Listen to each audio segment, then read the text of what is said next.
you feel like you're leaving things out. So, in the case of Amy, where you can really take 10 years for her and go through a psychosocial crisis and the resolution of that. For other folks, it might be more spread out. Or, even in the case of Amy, it's 10 years, but there's so much more that happened after that.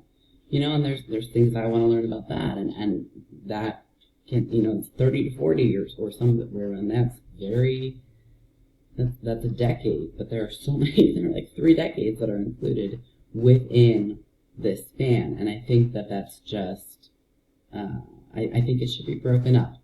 I think that would make it a lot easier to focus in on things, a lot easier to, instead of focusing on a loss of community, I could have focused on divorce specifically, or, and I'm just imagining folks who didn't have as concentrated a time as Amy in all these things, and how many different presentations you could do on each decade.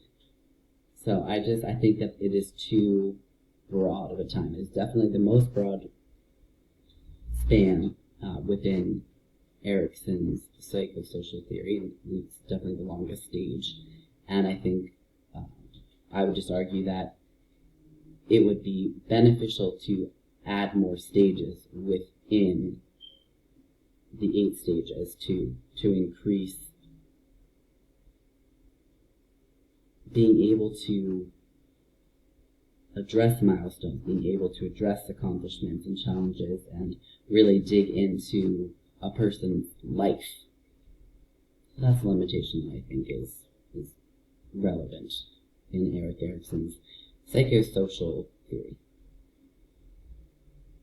And here are all the fantastic references that I was able to utilize to put this together. Thank you for your time.